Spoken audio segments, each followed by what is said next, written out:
নমস্কার বন্ধুরা, শুভ সকাল। কেমন আছেন? আশা করি ভালোই আছেন। আমি ভালো নেই, আমার জ্বর এসছে, মাথা ব্যথা, জ্বর। আর এখানে বোন চা দিয়েছে, চা খেয়ে নেবো আগে। আর 11:30টার সময় উঠে ওষুধ খাবো বলে বোন রুটি, আলু ভাজা, লিকার চা দিয়েছে। বলছে এটা খা, খেয়ে ওষুধ খা, তাহলে ভালো লাগবে। আমি বললাম, ঠিক আছে, খেয়ে তারপরে ওষুধ খাবো। আর খেতে খেতে দেখি এখানে এক এক আমাদের পাশেই মেয়েটা থাকে। পাশে বলতে কি 2-1টা বাড়ি আগে থাকে। ওই মেয়েটার বিয়ে আজকে, এখানে ফটোশ্যুট করতে এসছে। আমার বাড়ির পাশে এই জঙ্গলটা আছে না, ওই যে মন্দিরটা যেখানে, গ্যালারির পাশে, ওখানেই ফটোশ্যুট করছিল। কিন্তু আমি আগে জানি না, তাহলে মুখটা দেখা যেত মেয়েটার। এইখানে আমাদের এখন সামনেটায় করছে, রাস্তাটায় দাঁড়িয়ে। তা যাই হোক, আমি একটু ভিডিও করে নিলাম। মেয়েটাকে অনেক ছোট থেকেই চিনি। মেয়েটা যখন 3-4 বছর বয়স তখন থেকে আমি চিনি ওকে। আজকে বিয়ে ওর, আমার মেয়ের থেকে অনেক ছোট। আর মেয়েটা খুব ভালো।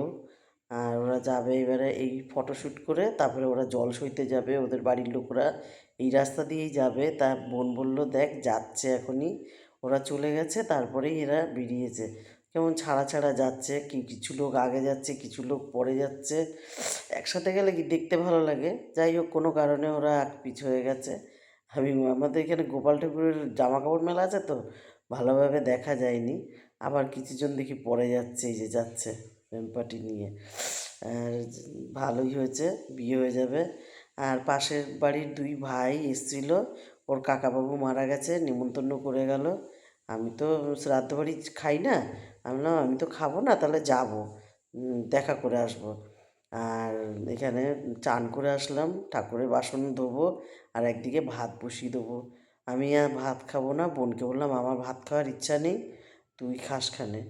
আর আমি পুজো দিয়ে নিলাম। পুজো দিয়ে দেখবো ভাতটা হয়েছে নাকি, পুজোটাও দিয়ে নিচ্ছি, ভাতটা হয়েছে নাকি দেখে নিই। তা দেখলাম ভাতটা হয়ে গেছে। আর তাতে নামিয়ে নেবো ভাতটা।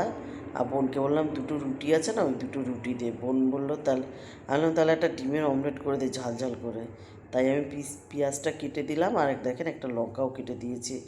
বোনকে বললাম ঝাল ঝাল করে দে ডিমের অমলেট। তা বোন বললো যে ডিমের অমলেটও খা, আর এই পালং শাকটা, আজকে না সব রকম সবজিও কেটে রেখেছিলো বিউলির ডাল করবো বলে। কিন্তু বিউলির ডাল ঠান্ডা, ওর জন্য আর করা হলো না, এই দিয়েই খাওয়া হলো। আমি রুটি খেলাম। রাত্রিবেলায় দেখেন কি করব, বলছে আলুর ভুর্জি করে দিই। কী করে করবে আমি জানি না। আলু, পেঁয়াজ এসব দিয়েছে, কি কি দিয়েছে যেন, আমি খালি ফটোটাই করলাম। মটরশুঁটি দেবে, ধনেপাতা দেবে, এই দিয়ে আর রাত্রিবেলা রুটি হবে, এই দিয়েই খাওয়া হবে। আজ এটুকুই। ভালো লাগলে লাইক করুন, কমেন্ট করুন, ইউটিউব চ্যানেলটাকে সাবস্ক্রাইব করুন, পেজটাকে ফলো করে দিন। ভালো থাকুন, সুস্থ থাকুন, শুভরাত্রি।